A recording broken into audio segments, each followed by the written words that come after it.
So last video, I ranked what I believe to be the top 3 scariest creatures from each Fallout game, and in the video I asked the viewers, you beautiful people, to comment any creatures you thought I missed or should have been on the list. Let's just say there were a multitude of creatures to choose from. When you have a franchise that prides itself on the monsters you fight, you're bound to overlook a good amount. So that's what we're covering today. I went through a bunch of your comments and picked out 16 creatures to cover that were not in my top 3's last video. It was a lot of fun looking through these comments and reading the conversations about them. Keep in mind, 18 other creatures were covered in the previous video, so if you don't see one that you think should be on this list, it's possible it's covered there. I did this through YouTube, but in the future I do plan on making more fan ranking videos through our Discord, so why not come and join? We talk about a whole bunch of games, not just Fallout, as well as movies, music, giveaways, and more. We'd love to have you. Alright, without further ado, let's jump into the scariest creatures ranked according to you, the viewers.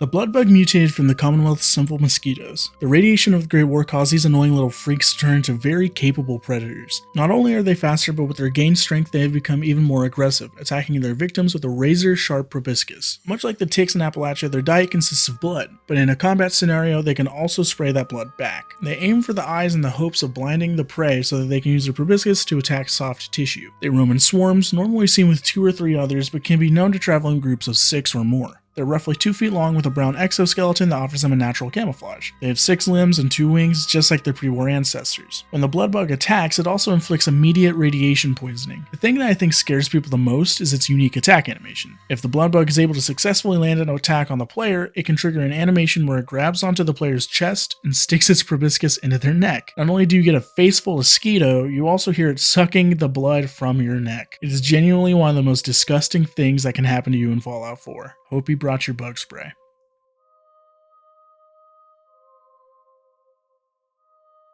Shrimp seem to be harmless little guys that taste good with a cocktail sauce. Minus the pistol shrimp, those things are terrifying, but in Fallout 4, they're a whole other monster. Fogcrawler is theorized to be a massive mutated shrimp that haunts the fog of Far Harbor, Maine. They make a deep booming voice when you get too close and are among the strongest creatures in the area. They walk on 6 crab-like legs with 2 razor-sharp claws literally shaped like serrated swords. They also have a sharp horn-like head that's used to jab. Their crustacean shell makes them resistant to many forms of ranged combat, and their giant glowing eyes have mutated to allow them to see better in the fog. Unlike many other creatures on this list, the Fogcrawler lacks any form of ranged attack, but they make up for it with their freakish speed. They also have a ground slam attack that they perform, slamming their back into the ground, dealing massive AoE damage. Although they are hostile to most creatures, human or not, they are known to team up with Yaoguai and anglers to attack settlements. We see this in the opening act of Far Harbor when they attack Far Harbor's dock in an attempt to destroy their fog condensers. A lethal freak of nature with naturally occurring armor. Fuck that.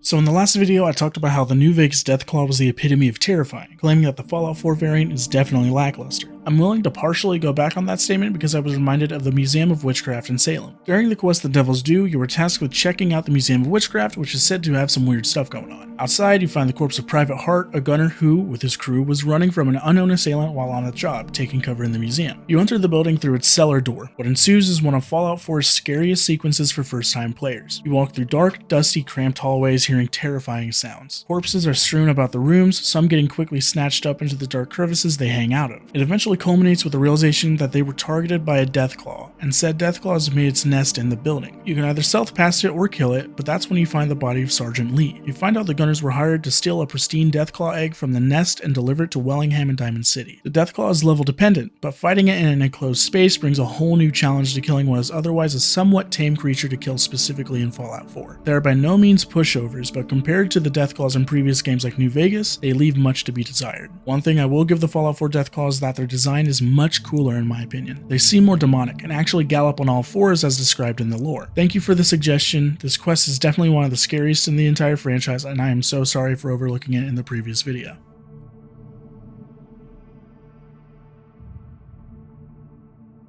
The Nightkin were the most elite fighters in the Masters Unity. Considered to be the apex of super mutant kind, these blue-skinned giants were devoutly loyal to their cause. They saw their mutation as a source of honor and pride. In return, the Master armed them with the best equipment he could find, mainly stealth boys. Once the Vault Dweller destroyed the Master, the Nightkin scattered, utilizing the Stealth Boys to escape those pursuing the remaining Unity members. Their infrequent use of the Stealth Boys eventually turned into habitual use, eventually becoming serious addictions. It caused serious mental damage, giving them paranoia, delusions, brain damage, and serious schizophrenia. It also gave them blue skin and inconsistent speech patterns. They got their name from the doctrine of the Children of the Cathedral, the Master's cult, and spies who gave him information on California and helped him add more numbers to his army. They rejected the light, comparing it to the Great War, instead embracing the darkness in which all were equal. Side note, it was a little weird to me seeing as they worshipped the Holy Flames, those being the Great War and the Master. I'm sure there's more information there that doesn't make it a contradiction, but that's not really what this video is about. Anyways, the Nightkin were seen as, quote, angels in the night redeeming the world through bloodshed. It is suggested that they named themselves, as the Master simply refers to all of his creations as mutants. Some notable Nightkin we see in the games are Lieutenant, the right hand of the Master, Tabitha, the DJ of Black Mountain Radio, and Keen, the leader of Jacobstown. The only thing scarier than an assassin with super strength and speed is an assassin with super strength and speed addicted to performance-enhancing drugs and invisibility devices. Yikes.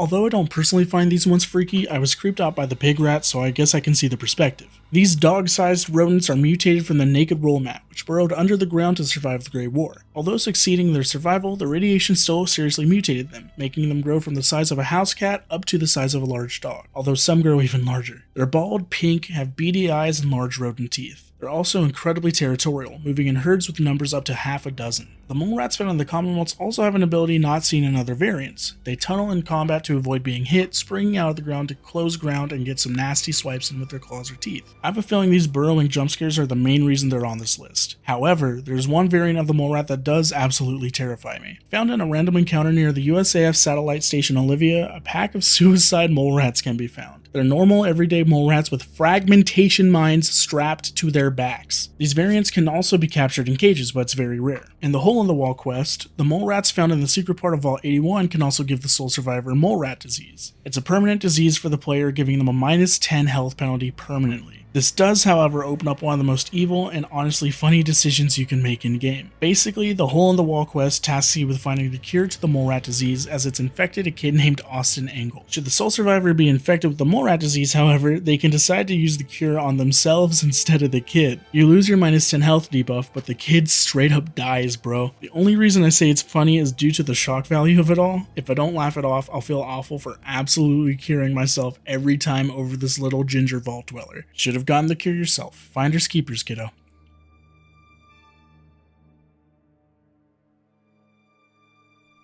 Having evolved from the North American Emperor Scorpion, the rat scorpion is one of the toughest creatures you can find in the wastes. They are larger, faster, and much more venomous than their pre-war ancestors. The North American Emperor Scorpion was a popular pet found in homes and pet stores across America before the Great War, which I think is a really nice bit of story writing. They have incredibly venomous stingers, powerful claws, and very resistant exoskeletons. They are incredibly aggressive, attacking relentlessly with whatever they have in their arsenal. They deal physical and poison damage and burrow much like the mole rat. Due to this, retreating from the rat scorpion is incredibly difficult. The only part of the rat scorpion that is not heavily armored is their face, which is much smaller than anything else that is targetable on VATS. The deadliest variant of these arachnid freaky fucks is the Death Skull rat scorpion, sporting a dark red exoskeleton. They are stronger, faster, and more resistant to damage than a superhuman behemoth. No joke, the wiki literally says that. They are able to take down players in power armor and scale with the character, meaning they are impossible to pacify. Although antivenoms have been deployed, they are still a serious threat and a terrifying presence in the wasteland.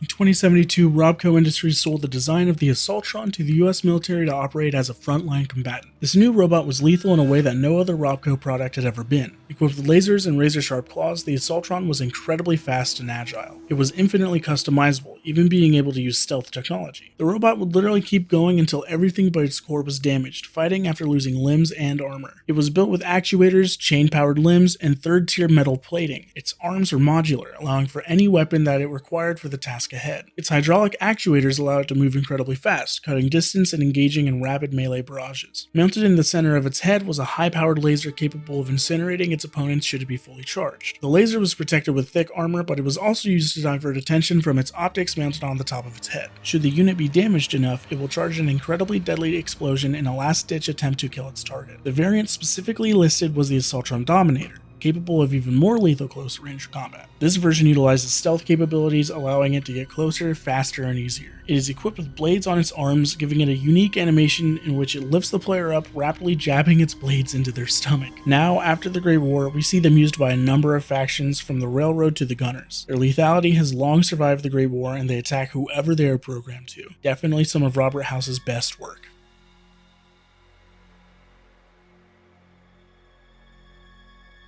There are over a dozen different versions of the Mirelurk, more than enough to warrant their own video, so today we'll just focus on two. The Mirelurk Hunter evolved from the northeast lobster population. They are more resilient than their crab-like counterparts, with stronger melee attacks and a spitting attack similar to the Mirelurk Queen. It's also not as vulnerable to headshots as its other versions. With 2 powerful claws, 8 legs, and heavy armor, they are not to be taken lightly. The Mirelurk Queen is much more rare than the other variants. Also a lobster variation, although they remind me more of horseshoe crabs, these monsters are around 25 feet tall. They mainly appear from bodies of water, rising from the depths with their deafening roar. They have 2 massive claws, but their main force of damage is their long-range acid spitting attack. This attack deals heavy amounts of both physical and acid damage, both instantly and over time. Once combat commences, they will eject a rain of eggs, spawning a large force of hatchlings. The most notable appearance of the Mirelurk Queen is seen while retaking the castle. The queen found there was the cause of the major damage done to the fortress, and the reason that the Minutemen lost their headquarters in the first place. The queen holds her title for a reason, proven time and time again in combat.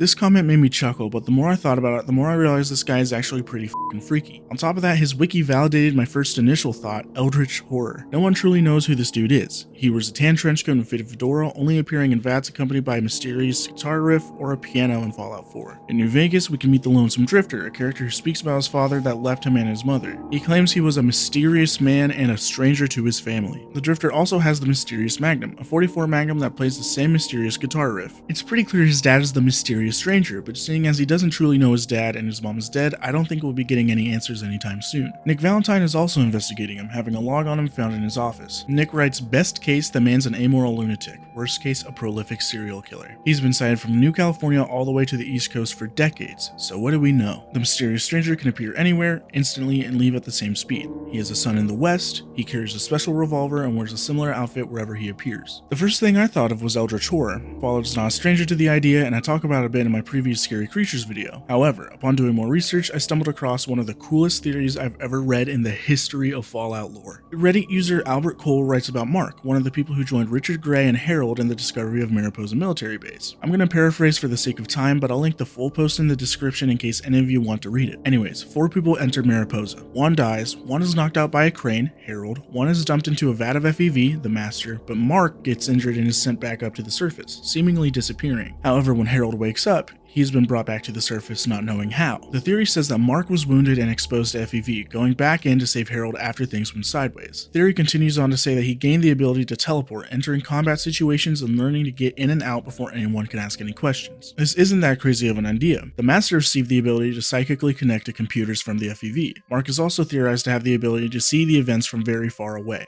It gets crazier. Richard Gray went on to create a cult, an evil cult. They kidnapped people and amassed an army with the hopes of taking over the world. We see Harold go on to live an eventful life, eventually ending up in the capital wasteland. He also amassed a cult, but where the Master was seen as being evil, he was seen as good and holy. The Master went about his actions with force and combat. Harold preferred to use speech. This is where you get the coolest line I've ever read on that godforsaken website Reddit, from where there's good and evil, there's a neutral. And where there's combat and charisma, there's stealth. Mark makes up the third part of the spectrum formed in Mariposa. Harold the good, Richard Gray the evil, and Mark the middle ground. The name The Mysterious Stranger is also a potential reference to an unfinished book of the same name, in which the main character claims to be Satan, but he was actually the good guy all along. He also claims the Earth's other name is 44, making the Stranger's 44 Magnum another reference.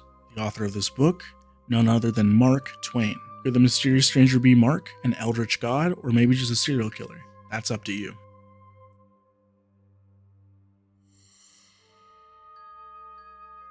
The Yaguai mutated from the American black bear, being one of the most vicious creatures in the wasteland. They have claws like knives, razor-sharp teeth, and a crazy hostile temper. They will attack almost anything they come across, including deathclaws, but are actually friendly towards bighorners. Despite all of this, they are incredibly loving to other Yaguai and have even been domesticated. They are incredibly fast and incredibly powerful, only being outclassed by Deathclaws in raw power. However, unlike Deathclaws, they are much less perceptive, being found sleeping or laying down in the wild. In Mandarin, Yaoguai translates to monster or demon, and in Chinese mythology, Yaoguai are physical manifestations of the spirits of mistreated animals. Looking at their concept art, I can definitely see why the Yaoguai is on this list. However, as I record this, I can't help but feel bad for the poor animals. They're aggressive, sure, but they're really just caring about their cubs and their peace. The fact that they can be domesticated really shows that unlike many other mutated animals in Fallout, these guys are really just wild animals trying to survive the apocalypse just like us.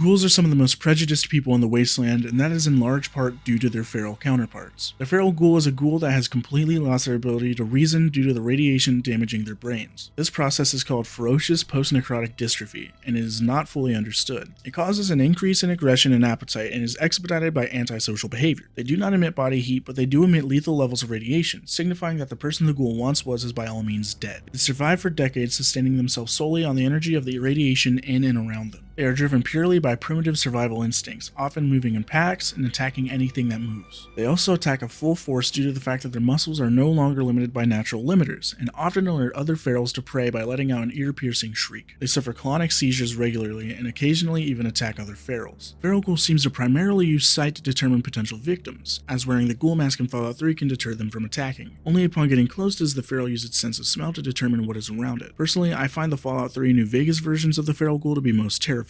Skin sunk into the bone, white eyes bulging out of hollow sockets. Compared to the relatively human-looking ferals in Fallout 4, these take the cake for the freakiest zombies in the waste.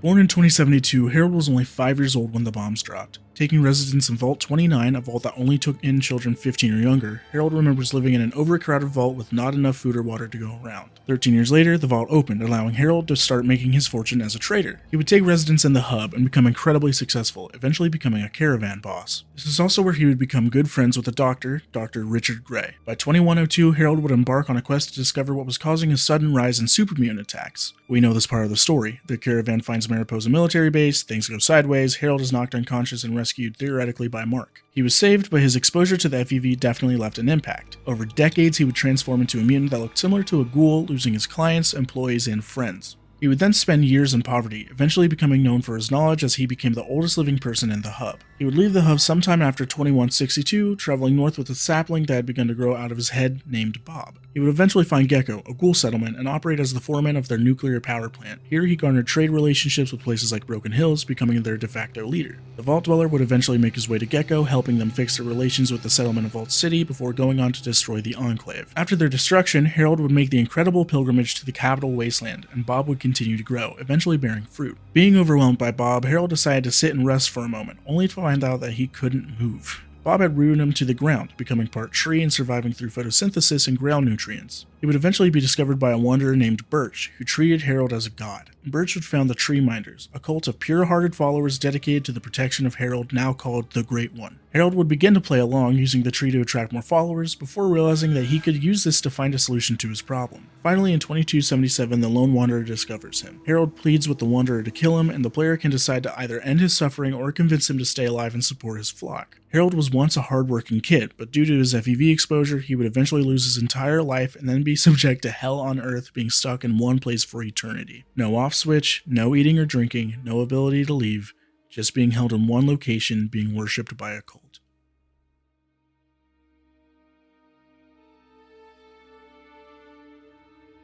Confirmed to once be humans by Chris Avallone, the Tunnelers of the Divide are quite possibly the Mojave's biggest threat. The radiation of the Great War caused these humans to evolve into quadrupedal predators, obtaining a form of bioluminescence. They lived and bred underground, completely unaware of the surface for almost 2 centuries. After the Courier unintentionally set off a number of warheads in the Divide, the Tunnelers were released into the wasteland. They were unable to go outside for long as they had a hypersensitivity to light and loud noises. They are claimed to reproduce insanely fast and hunt in large packs. With their network of tunnels, they have the potential to wipe out the entirety of the Mojave, being able to rival even the deadliest of Deathclaws. Their appearance is that of a human with scaly skin, large glowing eyes, sharp teeth, and spikes protruding out of their shoulders and heads. Their bite is said to be as deadly as a bark scorpion's sting. Their 2 weaknesses are bright lights and loud noises, causing them to flee from combat. Fun fact, they were actually inspired by the creatures from the 1965 classic The Mole People. These were once humans now turned into an abomination with the ability to rapidly destroy the Mojave and potentially the world.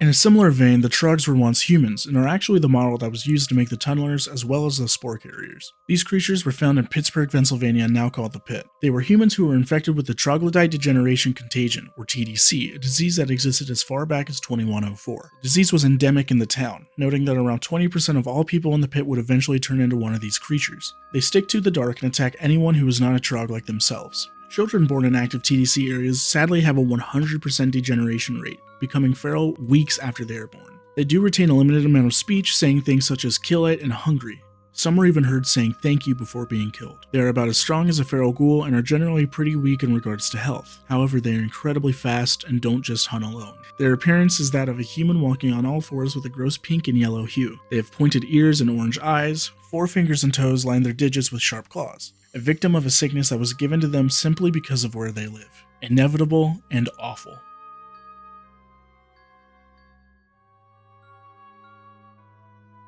The origin of the Ghost People is a tragic one. In an agreement between Frederick Sinclair, the Madre's owner, and the executives of the Big MT, the casino would receive funding and technology in exchange for the ability for the Big MT to use the Sierra Madre as a testing ground. One such experiment to be tested was a chemical developed in the Z43 Innovative Toxins plant. This chemical was airborne, deathly toxic, and absorbed through the skin. It was released when the construction of the villa caused the area's ventilation system to back up. The system spewed a red-colored cloud of gas into the area, causing immediate lung damage. The Big MT then offered chemical hazmat suits to the workers, but these also turned out to be another experiment. They were untested suits, horrifying even the scientists behind the production of the gas. These suits were hard to move in, hard to speak through, and hard to take off. The construction workers began losing numbers en masse, causing them to start working doubles to account for the loss of their workforce. The workers would eventually investigate fixing the pipe, but due to the amount of gas still there, were subject to an even worse horror. The gas infiltrated their suits and corroded the metal of the suit locks, making them impossible to take off. The workers were locked in their suits with the gas ravaging their bodies. They opted to cut themselves out of the suits to receive medical help. When the bombs dropped, the workers and residents of the Sierra Madre's villas were left stranded. The villas began filling with clouds of the gas, eventually covering most of the area. The people we see in game can be assumed to be the remnants of the construction workers who put the suits on in an attempt to save themselves from the cloud and possible radiation. When they're shot, the puncture wound emits a toxic green gas. Their skin is a disgusting injured yellow hue and apparently tastes like copper. The gas also allows them to survive numerous attacks. The only known way to kill them is to dismember or disintegrate them. They have a hunched posture and drag their feet when they move. A very similar demise to another one of the Big MT's experiments, the Y-17 Master Trauma Harness, which was covered in the last video. What a horrible way to go.